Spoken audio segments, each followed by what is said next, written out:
बिस्मिल्लाहिर्रहमानिर्रहीम। अस्सलाम वालेकुम। उम्मीद है कि सब खैरियत से होंगे जनाब, और मैं भी अल्हम्दुलिल्लाह ठीक ठाक हूँ। तो बस ये जो है ना 12 बजे का टाइम था और बस हमारा दिन का आगाज़ हो चुका है माशाल्लाह माशाल्लाह। तो बस जनाब मैं आधा काम करके जा चुकी थी क्योंकि पानी ही नहीं था। टैंकर आया है तो पानी जब चढ़ाएंगे तो फिर बर्तन धोएंगे और सारे काम करेंगे और फिर रेसिपी भी आपको देंगे। तो यहाँ मैंने चने भी रात को भिगा के रख दिए थे। और जनाब यहाँ पर जो है ना बस हानिया साहिबा जो है आ चुकी हैं स्कूल से, और मैं यहाँ बच्चों को नाश्ता वगैरह करवा रही थी, इतने छोटे वाले बच्चों को, और साथ मैंने निकाल रही थी मारियोस की मैकरोनी। आज इसकी स्पेशल रेसिपी आपको दूंगी कि कैसे कम वक्त में आप कितनी मज़ेदार सी जो है ना ये झटपट तैयार कर सकते हैं। और साथ ही बन रहे थे यहाँ बटाटा वड़ा की रेसिपी, जो कि मेरे हस्बैंड को बहुत पसंद है। मेरी सासू माँ बहुत प्यार से बनाया करती थी सबके लिए इंडियन डिशेस। अल्लाह पाक उनको जन्नत नसीब फरमाए, आमीन सुम्मा आमीन। और साथ ही जो है ना साथ आपसे शेयर करूँगी इंडियन रेसिपी, घाटी मसाला की रेसिपी। लेकिन घाटी मसाला तो खैर नहीं है, ये मूंगफली इसमें मैं ऐड करूँगी। तो यूँ कह लें कि मूंगफली की चटनी, बल्कि यूँ कह लें कि सींग। जब मेरी सासू माँ खाला सासू माँ माशाल्लाह होती हैं इंडिया में, जो मेरी सासू माँ की जो छोटी बहन है वो होती हैं, तो मैंने उनसे कंफर्म की कि चटनी की रेसिपी प्रॉपर है, क्योंकि वो बनाती थी मेरी सासू माँ, तो मैं उनको देखा करती थी और मुझे सरसरी सी तौर पे कुछ याद थी ये चटनी ना। तो फिर घाटी मसाले के साथ उन्होंने मुझे ये सींग की जो चटनी होती है ना, सींग मूंगफली को बोलते हैं, तो मुझे भी अभी पता चला सींग मतलब इंडियन लैंग्वेज में मूंगफली को बोलते हैं। तो बस मैं आज वही बना रही थी, तो शेयर करूँगी आपसे उसकी रेसिपी। और साथ बन रहा था बटाटा वड़ा, जिसके लिए मैंने सबसे पहले कड़ी पत्ता, राई और ज़ीरा, 1 चम्मच छोटा वाला जो टेबल स्पून होता है ना, उसके अंदर मैंने फ्राई कर लिया, हल्का सा भून लिया। साथ मैंने 4 अदद आलू लिए थे, जिसमें मैंने हल्दी डाली 1 टीस्पून। साथ इसमें चला जाएगा भुना हुआ कुटा हुआ धनिया, कुटी और चॉप की हुई मिर्चें, और साथ है धनिया, हरा धनिया। तो जनाब सिंपल से इसके इंग्रेडिएंट्स हैं। और मेरे हस्बैंड जो है ना बस फरमाइश करते आज तुम ये बटाटा वड़ा बनाओ, और मैंने कहा भाई पता नहीं कैसा बनेगा मुझसे तो बस मैंने बना लिया, अच्छा बना खैर। तो जनाब बैकग्राउंड में जो बच्चों की आवाज़ें आ रही ना, उनको आप इग्नोर कर दीजिएगा, क्योंकि जोनी और मनु भी नीचे आए हुए हैं, तो खूब धमाल हो जाता है। और यहाँ देखें मज़ेदार सा ही इसका जो ना बटाटे बड़े का जो था ना, कड़ी पत्ता, राई और ज़ीरा अच्छे से फ्राई कर लिया हल्का सा मैंने, और इसके अंदर ये बाकी का अमेज़ा इसमें डाल के हल्का सा इसको फ्राई कर लूँगी। साथ में मैंने इसमें नमक ऐड कर दिया। तो जनाब आज है वेडनेसडे, बुध का दिन, और मुझे ना थोड़ा सा जाना था बाहर लोकल मार्केट की तरफ। कुछ लेसेस वगैरह लेनी थी, जो कि पठान भाइयों के पास बहुत अच्छी मिल जाती हैं, और मेरी सासू माँ भी ना अक्सर पठान भाइयों से ही लेती थी। ये जो चीज़ें होती हैं ना लेसेस वगैरह, बड़ी ज़बरदस्त किस्म की होती हैं, बेले वगैरह। या फिर मैं जाती हूँ करीमाबाद वाली मार्केट स्पेशली लेसेस के लिए। यहाँ बच्चों की बन रही थी मैकरोनी, बड़ी ही डिफरेंट और क्विक अंदाज से मैं आपसे रेसिपी को शेयर करूँगी। साथ ये देखें कितना नन्ना मुन्ना सा जो है ना बेसन है, इसी में ये बटाटा बड़ा का जो लेप कहेंगे इसको, जिसमें ये फिल होता है, जो बचेगा उसका मैं बना लूँगी अपने लिए हरे वाले दही बड़े, जो मैंने कल की रेसिपी में स्किप कर दिए थे। तो यहाँ मैंने इसके बटाटा बड़े की ना इस तरह से गोल गोल से बॉल बना लिए हैं, बॉल से बना लिए। देखें गोल करने के लिए स्पेशली मैं ऐसे घुमा लेती हूँ, जैसे कि जब मुझे कोफ्ते बनाने होते हैं तब भी। और ये जिस तरह से है, और ये मैंने अच्छे से ना इसको ठंडे पानी में निथार के 2 चम्मच जो इसमें ऑयल डाल दिया था, छोटे वाले जो चम्मच होते हैं। साथ यहाँ मैं रेसिपी दे रही हूँ आपको सींग की चटनी की, यानी कि मूंगफली की चटनी जो होती है। इसमें अगर आप मूंगफली नहीं ऐड करेंगे तो ये घाटी मसाला बन जाएगा। बहुत ही मज़े का लगता है, बना के रखें, ख़राब भी नहीं होता विदाउट फ्रिज भी। और ये जो मिर्ची थी ना, मुझे जो रेड वाली मिर्ची है ना जो चाहिए वो मिली नहीं, ये कुछ बिल्कुल माइल्ड कलर की थी, ये लाल कश्मीरी लाल मिर्च, जो कि पिसी ही नहीं, मेरे ब्लेंडर में भी नहीं पिसी।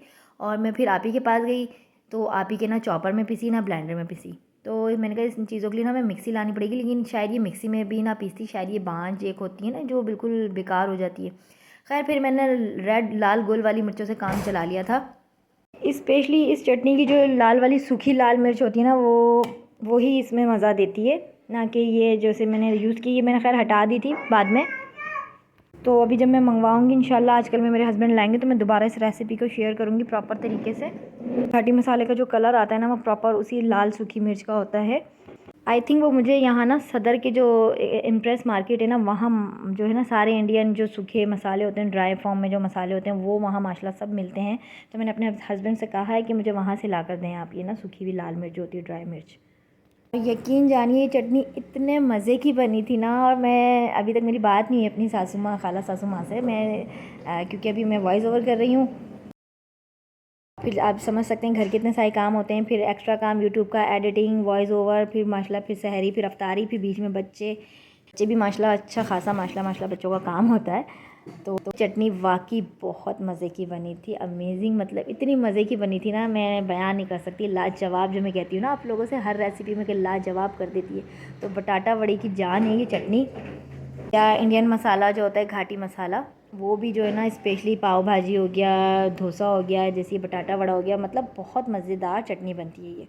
और मज़े की बात है कि ये ख़राब भी नहीं होती। चलें अब आ जाते हैं हम अपनी स्पेगेटी की रेसिपी। तो यहाँ मैंने एक चम्मच मक्खन ले लिया था। मक्खन में मैंने डाला हाफ़ टी स्पून जो है ना गार्लिक पाउडर के साथ गया सोया सॉस 2 से 3 चम्मच। मैं इसी तरह से बनाती हूँ, चाहे मैं मैकरोनी बनाऊँ, स्पेगेटी बनाऊँ, पास्ता बनाऊँ, मैं जो उसका भगार कह लें देसी ज़बान में, भगार इसी तरह से होता है भाई, मक्खन, गार्लिक और सोया सॉस के साथ बहुत मज़े का बनता है।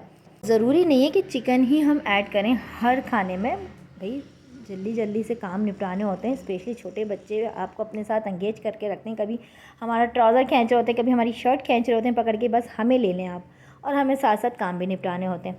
तो बस यहाँ फिर मैंने जो है ना सीख कबाब का भी मैं रखती हूँ भाई स्टॉक, बहुत काम आते हैं, कभी समोसों में काम आ जाते हैं, एनी टाइम कोई मेहमान आ गया समोसे कम पड़ गए। और सीख कबाब का मैंने आपसे पुलाव भी शेयर किया है, चना पुलाव भी शेयर किया है। ज़रूरी नहीं बीफ या गोश्त या चिकन मटन इस टाइप की चीज़ों, इससे भी आप काम चला सकते हैं, बहुत मज़े का रेडीमेड फ्लेवर भी आ जाता है एक तरीके से।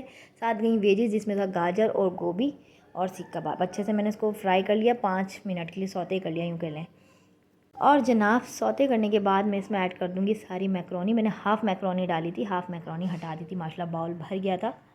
देखिए ना डेली बेसिस पे हम इतना इतना बना के वेस्ट नहीं कर सकते, ठीक है हम अपनी मैट को भी देते हैं, लेकिन भाई महंगाई इतनी है कि बंदा देखभाल कर ही बनाए, जितना उसको रिक्वायर्ड है उतना ही बनाए। और मेरी फैमिली माशाल्लाह छोटी सी, सिर्फ हम 2 मियाँ बीवी खाते हैं, बाकी तो हानि चल चलाओ वाला खाती हैं, चलता फिरता वाला। और साथ इसमें गया जी बारबेक्यू सॉस, पेपर और ब्लैक पेपर जो मैंने मिक्स बना के रखी है, मुझे डब्बों में घुसना नहीं पड़ता, इस तरह से मैं आसानी से यूज़ कर लेती हूँ। साथ इसमें गया ऑयस्टर सॉस, अगर आपके पास ये दोनों ही नहीं है तो आप सिर्फ chilli flakes, chilli garlic sauce होता है ना, वो भी आप यूज़ कर सकती हैं। साथ इसमें मैंने क्रीम ऐड कर दी और बहुत मज़े की बनी। अभी इसके ऊपर जो इसकी टॉपिंग वगैरह जाएगी, जिसमें ऑलिव्स हैं, कॉर्न्स हैं, बंद गोभी है और जनाब मोज़रेला चीज़ है, मेरे बच्चों का मनपसंद।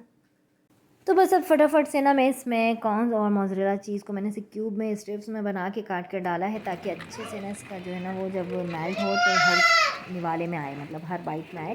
तो साथ में इसमें ये ऐड कर दूँगी। इसके बाद लास्ट में मैंने जो है ना सबसे लास्ट में मैंने इसमें गोभी और ऑलिव्स ऐड कर दिए थे। साथ में बना रही थी अपने हरे वाले दही बड़े, जिसमें मैंने हरी चटनी ऐड करी, दही।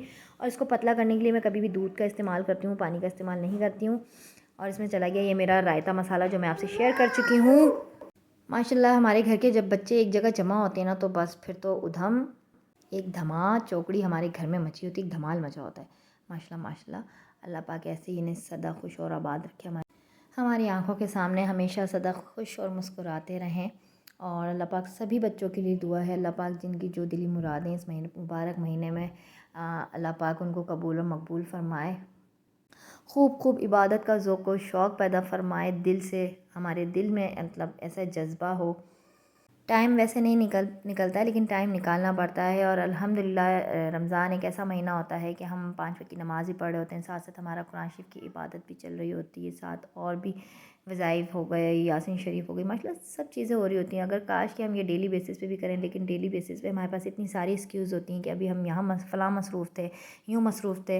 क्यों झूठ बोलें भाई मैं आपसे कि मैं भी इस तरह से है कि असर की पढ़ ली, मगरिब की पढ़ ली तो 2 छूट गई, 3 नमाज़ें पढ़ ली, मतलब पूरा प्रॉपर 5 टाइम की नमाज़ नहीं हो पाती है मेरी। ख़ुद भी मैं झूठ नहीं बोलूँगी आपसे, मैं 5 वक्त की नमाज़ी हूँ, लेकिन अल्हम्दुलिल्लाह पढ़ती हूँ।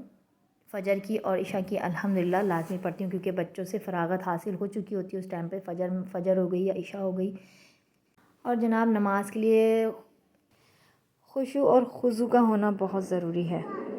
अब आप कहेंगे खुज़ू और खुशू, दिल का मुतमईन होना, पुरसुकून होकर नमाज को अदा करना। तो फाइनली अभी आ जाते हैं रेसिपी पे। तो मैं यहाँ पे वड़ा बोलते हैं, वड़ा ही कहते हैं इसको हाँ। मैं इन वड़ों को ना जो है फटाफट ऑयल में तलना शुरू कर दूँगी। और किस तरह से कि पतला लेप रखना है, एकदम मोटा नहीं रखना है, ताकि ये अच्छे से ना मतलब अच्छे से ये फ्राई हो सकें। मोटा मोटा बिल्कुल नहीं रखना है अपने बेसन का लेप। और मैं जिस तरह से डाल रही हूँ कि मैं जितना है मुझे रिक्वायर्ड उतना मैं ले रही हूँ, बाकी मैं फिंगर की मदद से नीचे निचोड़ रही हूँ।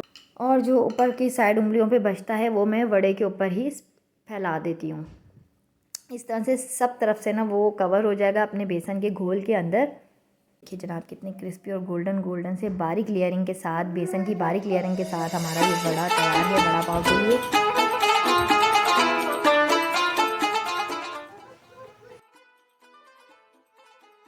तो जनाब वड़ा पाव और पाव भाजी के लिए एक स्पेशल पाव होता है जो कि यहाँ अवेलेबल नहीं था, तो हमने बन मंगवा लिए थे और बन को ही पाव की शेप दे दी थी। मेरे हस्बैंड ने इसको कटिंग करा था और बड़ा अच्छा कटिंग करा था कि ये लग ही नहीं रहा था कि ये वड़ा पाव का पाव है या बन है। तो ये देखें इस तरीके से। अब इसके अंदर मैं लगा दूँगी ग्रीन चटनी। ग्रीन चटनी में हम अपने वड़े को रख देंगे, वड़े के बाद हम उसमें रख देंगे घाटी मसाला रखें आप, या जो ये मूँगफली की चटनी बनाई है इसको रखें। बहुत मज़े की बनती है, इतनी डिफरेंट जायका था ना इसका, माशाल्लाह बहुत मज़े का बना था। तो ये मैं आप ही के लिए तैयार कर रही थी ऊपर भेजने के लिए। मैंने आप ही से कह दिया था कि आज मैं बैंगन और पालक के पकौड़े नहीं बनाऊंगी, तो ये तुम मुझे मेरे लिए भिजवा देना इफ्तारी में। मेरे यहाँ कोई नहीं खाता, स्पेशली आप ही के यहाँ माशाल्लाह बच्चे बड़े बड़े हो गए तो वो लोग खा लेते हैं। उसके भी छोटे वाले ना नहीं खाते, वो भी इसी टाइप की चीज़ें खाते हैं, चुटकुले टाइप चीज़ें। तो बस उसने मुझे इफ्तारी भिजवा दी थी और मैंने भी उसको नीचे से इफ्तारी भेज दी थी, वड़ा पाव और साथ में मैकरोनी। और जो मैंने अपने दही हरे वाले दही बड़े बनाए थे वो भी बड़े शौक़ से खाती मेरी बड़ी वाली बहन, तो मैंने उसको ये भिजवा दिया था इफ्तारी। और उसने भी मेरे लिए इफ्तारी भेज दी थी नीचे, स्पेशली बैंगन और पालक के पकौड़े। मेरे जो बैटर बचा था ना उसका मैंने तल लिए थे नन्हे मुन्ने से पकौड़ियाँ, बड़ी फुली फुली सी बनी थी ये। और इसको मैं अभी पानी में डिप करती, लेकिन टाइम इतना नहीं था तो मैंने डायरेक्टली इसको रायते में ही ऐड कर दिया था। जो मैंने हरे मसाले का दही बनाया था ना उसमें मैंने डायरेक्टली डाल दिया था, वरना मैं फुला के थोड़ा सा 5-10 मिनट ना पानी में डाल के फिर मैं डालती हूँ। उससे फुल्कियाँ जो होती हैं ना काफ़ी सॉफ्ट हो जाती हैं।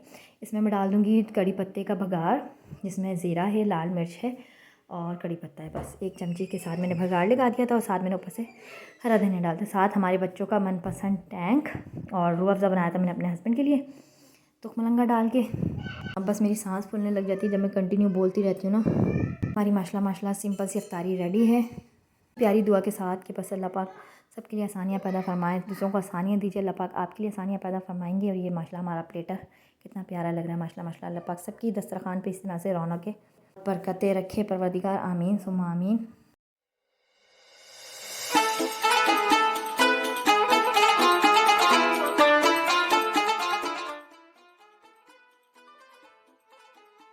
तो बस जनाब फिर मिलेंगे आपसे किसी नई कुकिंग रेसिपीज़ के साथ। तो रखिएगा अपना बहुत सारा ख्याल और मुझे रखिएगा अपनी दुआ में याद। तब तक के लिए अल्लाह हाफिज़।